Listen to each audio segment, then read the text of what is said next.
Hi, you're listening to The Sociology Show, a podcast about absolutely anything to do with the wonderful world of sociology.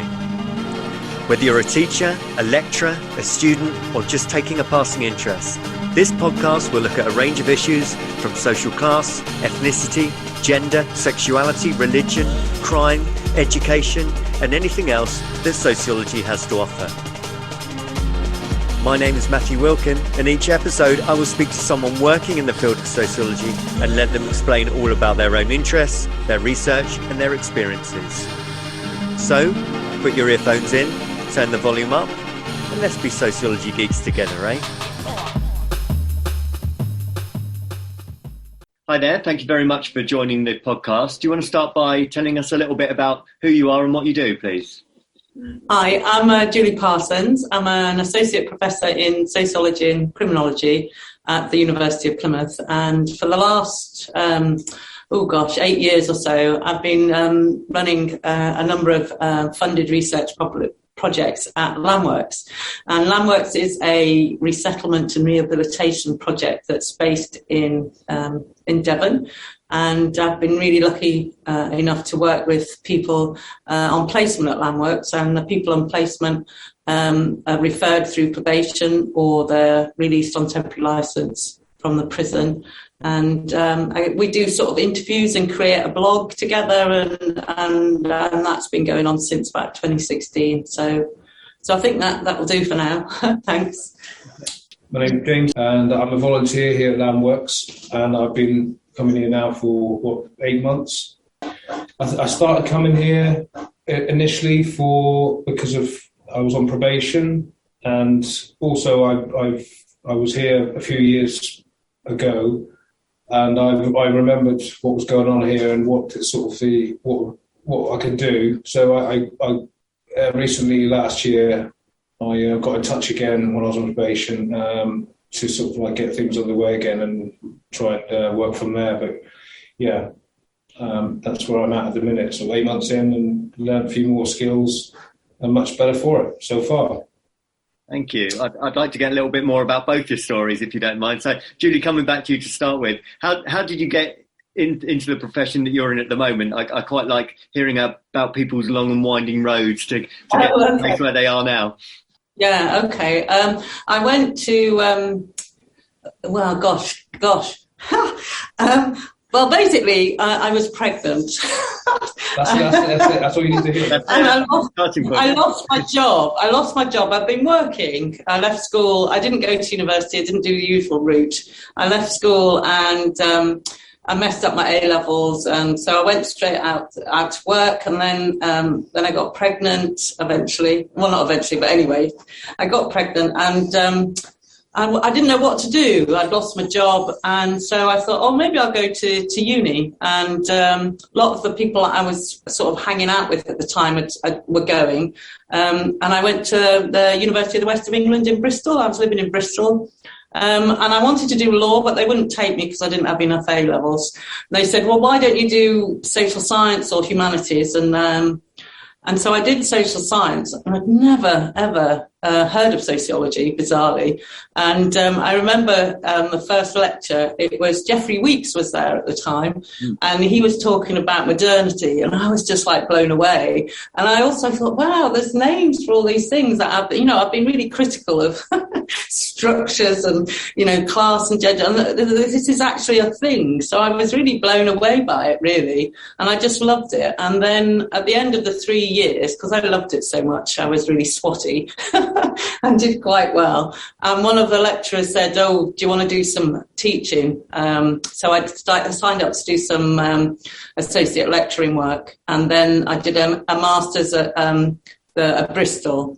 And then I got pregnant again when I was while I was at Bristol, I was doing my master's, and we decided to leave Bristol because my partner at the time had a business in Devon, and we thought Bristol wasn't. There was a park nearby where we used to live in Bristol, and there was lots of sort of needles and things like that, and we thought, do we want to bring the kids up around here, or shall we move somewhere with a nice beach? And So we moved to Devon, and I wrote to Plymouth and I wrote to Exeter, and I said, I've been working in Bristol, will you give us a job? I'm just about to finish masters. And Exeter wanted me to do a PhD, and I wasn't ready with 2 kids. So Plymouth said, yeah, come and do some teaching. So I went to do some teaching, and the following year they were advertising for a sociologist who would teach sociology of health and illness to student nurses and midwives. And so I applied to do that on a 0.5 contract, and I had a rolling contract teaching nurses and midwives and other health professions, sociology of health and illness, which I really loved. I just loved it because they're nursing and midwifery and other associated health professions. They were coming from a different perspective to your traditional sociology students. They weren't shy, they had a bit of lived experience. So we had some great debates over the years. And then eventually, once the kids had grown up, I did a PhD. I guess I started that in 2010. And I did a PhD on the sociology of food because I'd been working as a volunteer for an organisation called Home Start. And Home Start, I don't know if you know, but Home Start look after children, families with children under 5 who are in crisis. So while I was working part-time, I volunteered for Home Start for 15 years, actually, which is quite a long time. And I used to visit families every week, and I was really struck by eating, family values around eating and people eating. So that's why I decided to do my PhD on food. And then when I finished the PhD, I found that food was quite divisive. It's quite a good way of dividing people. And most of the people who'd written to me about their food stories and things, they were saying, I eat the best food. I'm really careful about what I eat. And it was a way of sort of differentiating people, themselves from other people. And I used a sort of Bourdieu sort of perspective, feminism after Bourdieu. And so I talked a lot about cultural capital and stuff like that. And then I started working at Landworks, volunteering here. And I noticed that they have a very different approach to food and eating. And it wasn't as divisive. It was a way of bringing people together. So I was really fortunate. After I'd finished my PhD, I applied to the Sociology of Health and Illness Foundation, Mildred Blackster Foundation, and I got funding to sort of look at the benefits or not of eating together at Landworks, and I guess that set me on a path that I've been on ever since. Really, coming out, cooking lunch. I cooked lunch today with one of the guys who's volunteering here. We cooked together, and we cooked sweet and sour chicken. Nice. But yes. Anyway, so yes, I think that's enough for now, if that's all right. No, that's great. I thought you were going to say that you ventured more into the areas of crime and criminology within sociology. Well, yes, I suppose so. Yes, eventually, after the food, you can't avoid it really. So so I've been doing a lot of, desistance theory and all of that sort of stuff. But I'm still a sociologist, if you know. So the sociology and the criminology. But so I did the food project, and it was when I was doing the food project that I had the idea of what we call the PEN project, which is photographic electronic narrative, which is a bit of a mouthful. So we just call it PEN, really. And for the PEN project, basically, I sit down with, a bit like we're doing now, with someone like James, and we have a chat about what he's doing at Landworks and what brought him here and where he's hoping to go in the future. And then we co-create a blog post out of that. And so we'll have a chat, and then I'd come back next week and I'd say, here's the transcript, but I've taken these bits out, and is that all right? And what do you think? And then that goes out publicly to the supporters. Well, anybody can read them actually, but supporters read them, and then people comment on them and that sort of thing. So it's a sort of, vehicle for trying to encourage people who who may have a negative view of people with criminal convictions, to think, well, actually, everybody's got a story, and we need to understand the whole story often, or maybe we should be thinking about what we can do to help people and make things better going forward, I suppose. So that's the pen project, and that's so I do cook. And I think the benefit of cooking and working with people here is that they get to know me a little bit before we do the pen project, and I think that's important. So I'm not just turning up with a tape recorder and soften them up. Yeah, I do. I soften them up with some delicious food, kicking and screaming. Yeah.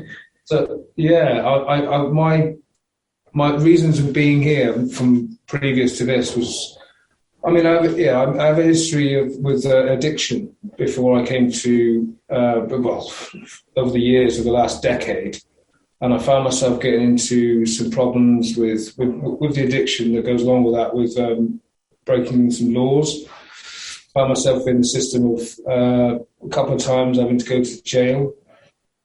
And I knew it was, I'm 42, coming up to 42, 41, coming up to 42. This was all the last sort of 5 years.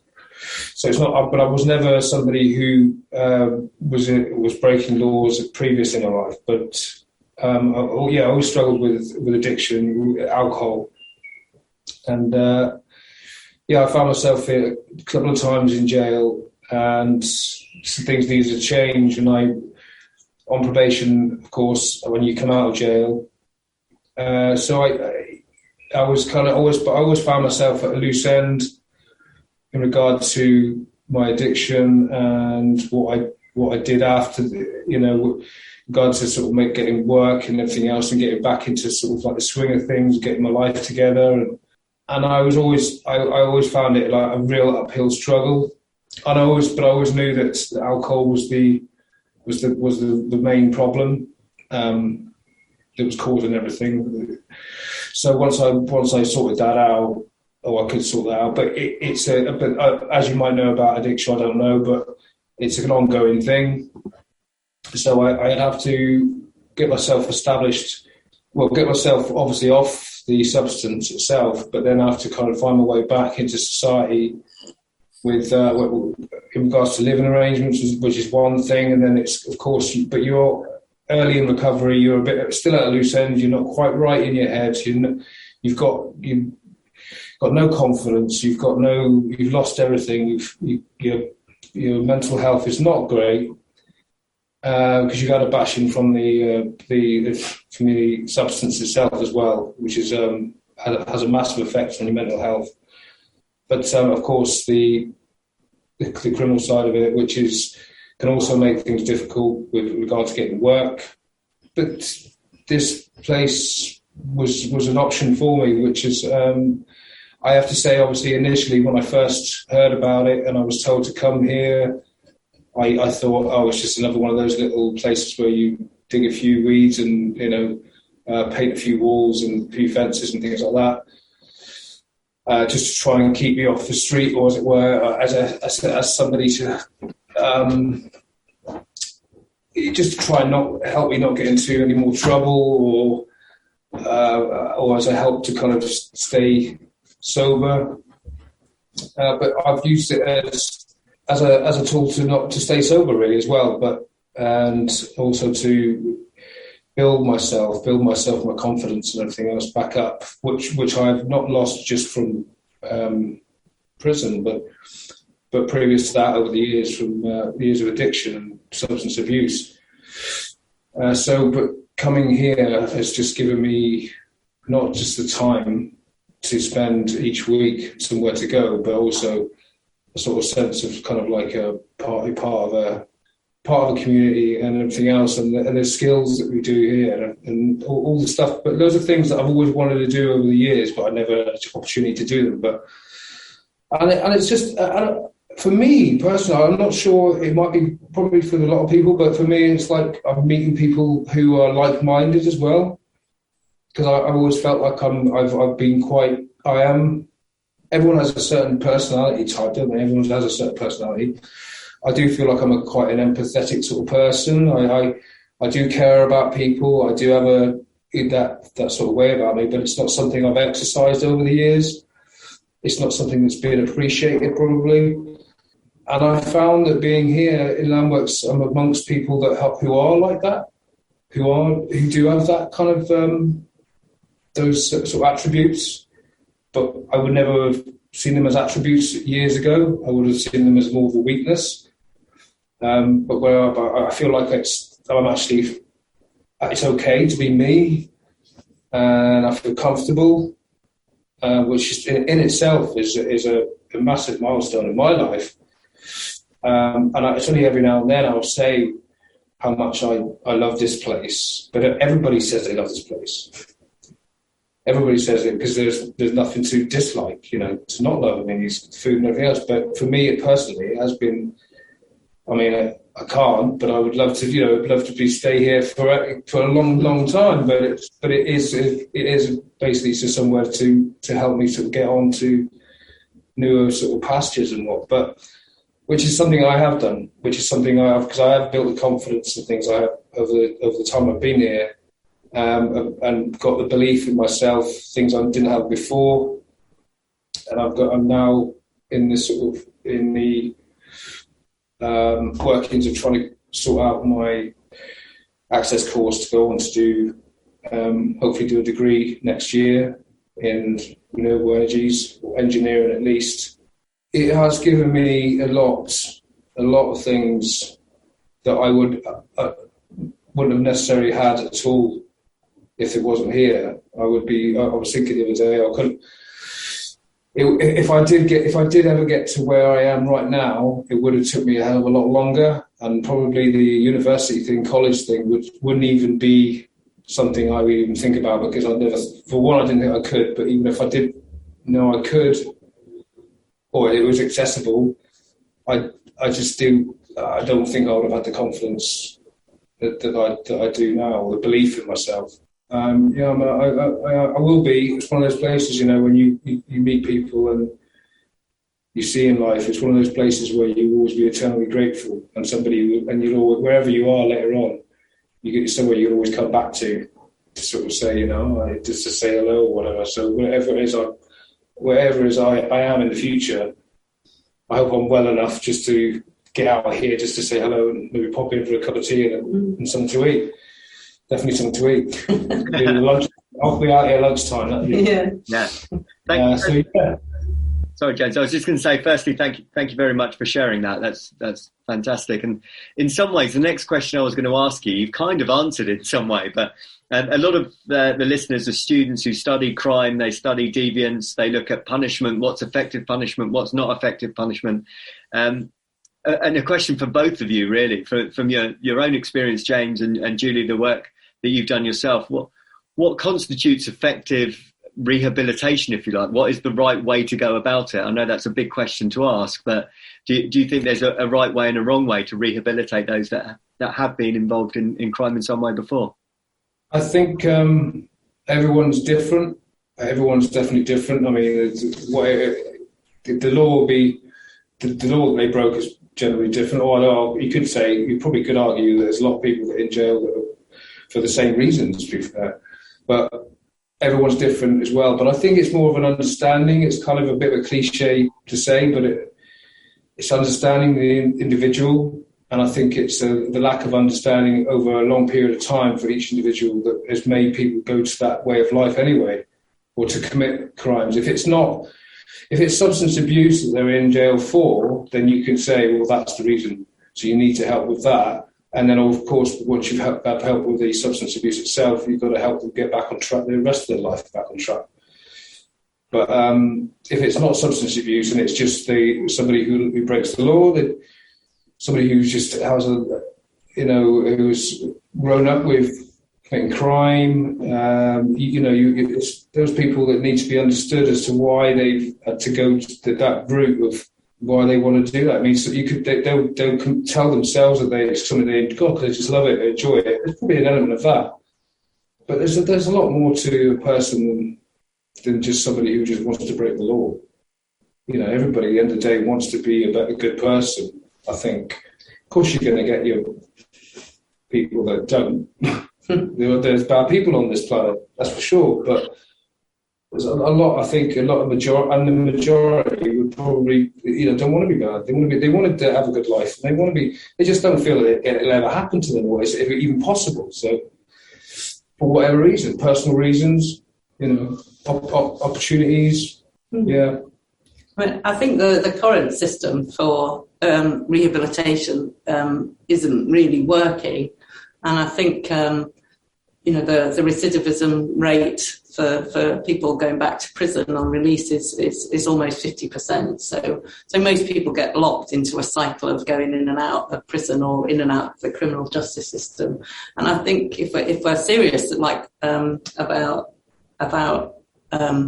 stopping reoffending, then we do need to give people opportunities to be themselves and to be accepted for who they are today, and not necessarily chastised or punished for what they've done before. So I think Landworks especially gives people an opportunity to become something other than a criminal label, and everybody here is accepted, and I think acceptance is a really important thing to do, and lots of people when I'm interviewing them for the Pen Project and so on, they'll talk about they'll say that they're not judged, and it's a non-judgmental environment, and I mean that gets said a lot, and nobody actually really. But actually, that is true. When people come here, they're not judged. They are very much allowed to become who they want to be, and it's a very individual thing. And I think because here that it's one-to-one working, and people have opportunities to try different things, and they're allowed to fail. And get things wrong and do things, and it's not a problem. And they've also got support for housing and employment and universal credit and all the sort of practical things that often don't happen in prison prior to release, which is problematic, and that maybe if those things are in place, reoffending rates would be slightly better, but. When people come here, they've got all of that in place as well, and that items that they can have on release. And it's just a supportive environment where people are accepted for who they are today, I think. And I don't know if a sort of one size fits all approach to reoffending has proven to work so far, to be honest. The Sociology Show podcast relies on the kind contributions of sponsorship and donations. If you enjoy the show, then you can help with the hosting costs by donating as little as £5 on the GoFundMe page. Simply visit uk.gofundme.com and search for The Sociology Show. If you can donate, then you will be sent a Sociology Show pen as a small thank you for your continued support of the show. Yeah, I think there's an element of when you come here as well, you're given space and time to feel comfortable to kind of deconstruct yourself, in a sense that what you've constructed over the years, and also especially what you construct when you're in prison, especially repeated offended, and the person you've become because of all that. You can sort of take down the barriers a little bit, bring down the barriers, and sort of, like Johnny said, becoming yourself. You're trying to become your true self, which is what everybody wants to do, not necessarily people who've been in prison. Everybody has barriers that have been put up as coping mechanisms over the years, and I think with people that are in that system of crime and things like that, you could argue that they have even bigger barriers, or at least they're very different barriers. And have created a certain kind of way about them, so they can try and deconstruct in a place like this, because that's what you need to do, but feel comfortable doing it. I feel like you're allowed to do it. Yeah, and I think is it Jason Moore talks about always being two man. So when you're in prison, you have this front where you have to be a certain persona. Yeah. You can't let that slip. So and the problem of keeping that up is difficult. And so when people come to Landworks, they're given space. I mean, and it takes a while. It's not an instant thing. People don't come out and instantly, blend, start chatting. I mean, some of them do. Chat was out this morning. Didn't shut up. But often people are really weighing everything up, aren't they? And it takes ages.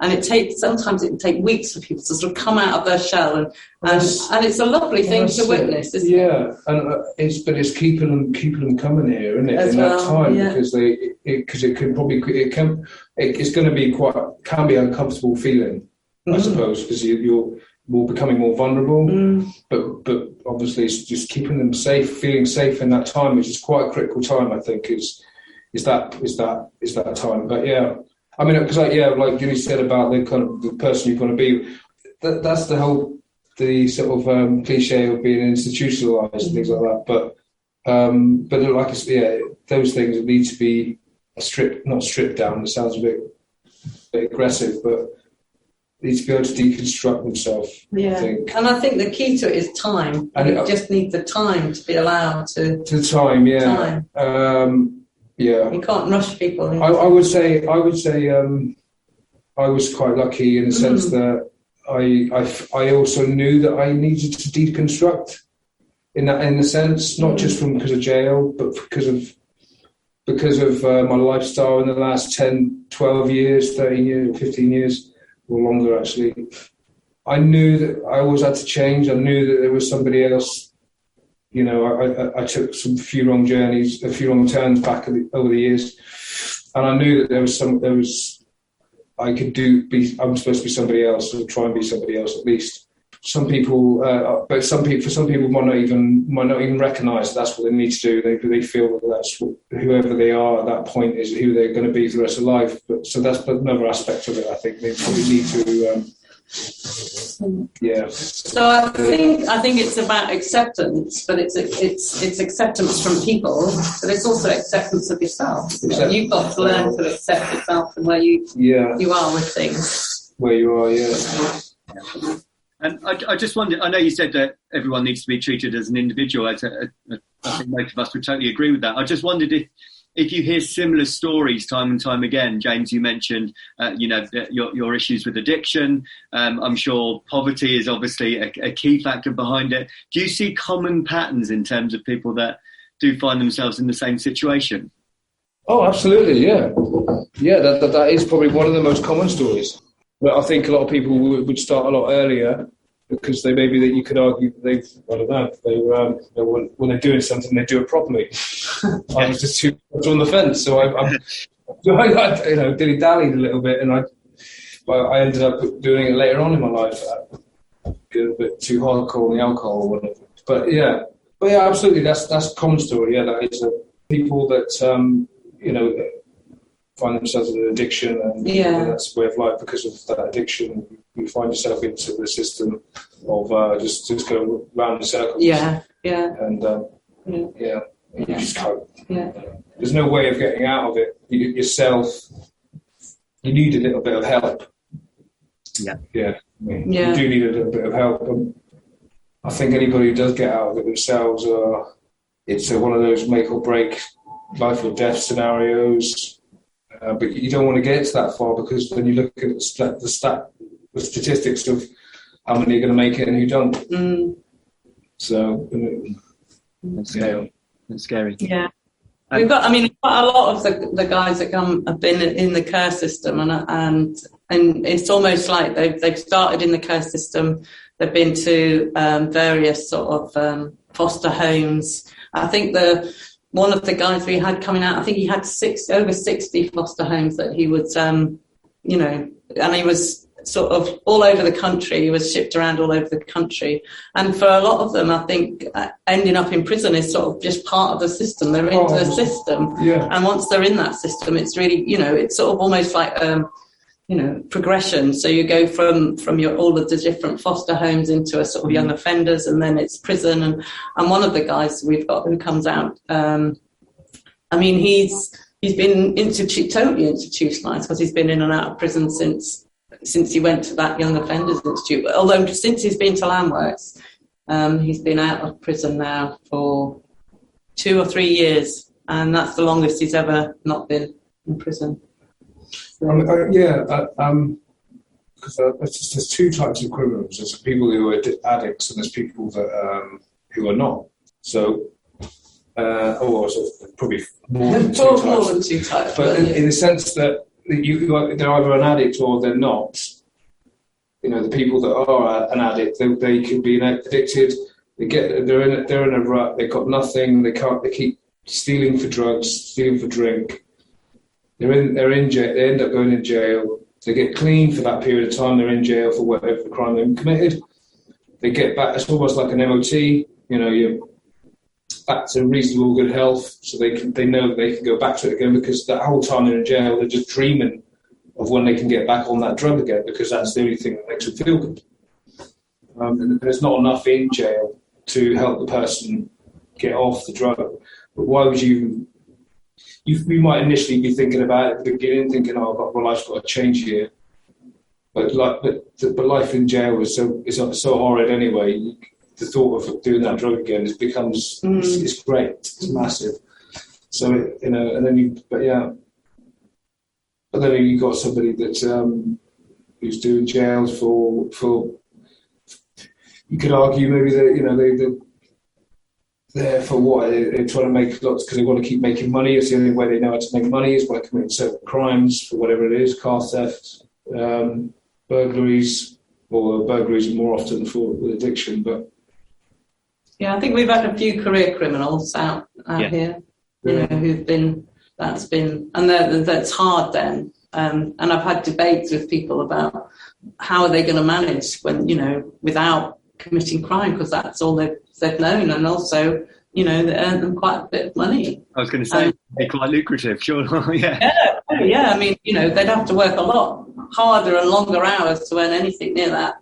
And those, sort of money. Those people, if they felt they're being treated badly by the system, that's no deterrent for them to, because they believe that when they commit crimes, it's only the system that gets hurt. But it's not, is it? I mean, but you could argue, if they're treated badly, they're only going to say, "Well, I don't care about the government. Look what they do to me when I need help." Yeah. And sometimes they don't even know that they need help. Yeah, I think the help thing's interesting because the guys here, they don't like to think they're being helped or supported, because help and support is for other people. And I think that's partly why it works, because you're helping Landworks, you're doing stuff for Landworks. So you're not, and they might help you out, but it's sort of because you're working here. So they're not actually helping you, you're sort of helping yourself, and they're just sort of alongside. They're not directly. So I've interviewed so many people who would say, "Oh no, they don't help, they're not supporting me," but actually, they've given me these opportunities, and I'm going to come back and see them when I've left to say hi. And that happens, doesn't it? And that's what you're saying you're going to do as well. That's it. So, but you're sort of helping yourself, aren't you? Absolutely. I've in my mind, I feel like I am helping myself, and I also feel like I didn't know initially at the beginning, but I felt like over the time I spent here, I feel like I'm a good part. I'm welcomed out here. They actually want me to come out. Oh yeah, if they had a choice, they'd say, "Yes, James, come out, please." Not because we want to help you, but because we like having you. Absolutely. That sort of thing. It's like, hopefully, anyway. That's fantastic. Yeah, it's amazing to hear. I'm just very conscious of time. Julie, did you want to say a little bit more about any of the projects or things people can look at? I know you're behind a video as well. Yeah, I'm very proud of the PEN project, which is online. I think it's www.pen@landworks.org. I think something like that. But that's the stories from the guys at Landworks as they were experienced. So they'll talk about what led them to Landworks and where they are at the minute. So some of them talk about their time in prison, and some of them talk about their time on licence. And so on, and then the aspirations, I'm always sort of struck really about when people tell tell their stories. I'm humbled and amazed that people actually survive often and are able to then construct their story and tell you their story. Because, people who are most people, well, all of the people I've spoken to who have ended up in the criminal justice system have got some sort of trauma going on, which is what's led them here. And then they've got the added trauma of criminalisation. And so to deal with those both at the same time is just amazing. And then for people to actually come out the other side, I think is incredible. So I've got the Pen project, which is ongoing, which is online. And I've also, we made a film last summer with some of the guys who've left Landworks, and that's called Finishing Time. So for a lot of the people who've been through the criminal justice system, it doesn't just end when the sentence ends or the criminal or your license ends. You've still got to sort of somehow get back into society and that's hard. And in the film, one of the guys said that prison was actually the easy bit. It was coming home that was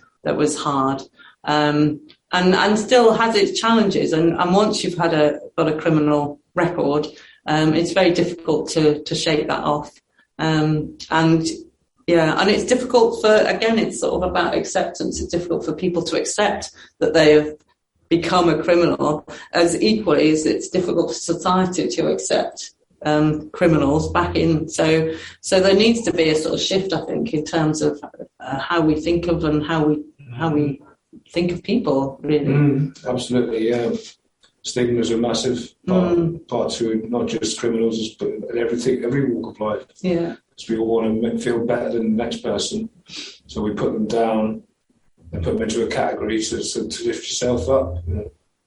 And Julie, are you happy for people to add you on Twitter if they want to find out more about your work? Yes, yeah, of course. Thank you. It's at Dr. Julie Parsons, I think. Right. At Dr. Julie Parsons. That's brilliant. Thank you for your time today. And sorry I can dedicate a bit more to it. I think we could have gone on for a lot longer, actually. But I think we did, yeah. Yeah, so much. Thank you so much. Thank you. That's brilliant. Thanks very much. Okay. Thank you very much for your time and for you, James, as well. Thank you. All right. Bye. Bye. The Sociology Show podcast relies on the kind contributions of sponsorship and donations. If you enjoy the show, then you can help with the hosting costs by donating as little as £5 on the GoFundMe page. Simply visit uk.gofundme.com and search for The Sociology Show. If you can donate, then you will be sent a Sociology Show pen as a small thank you for your continued support of the show. Thank you for taking the time to listen to the podcast. If you would like to contact the show or be interviewed, then please email the sociologyshowpodcast@gmail.com.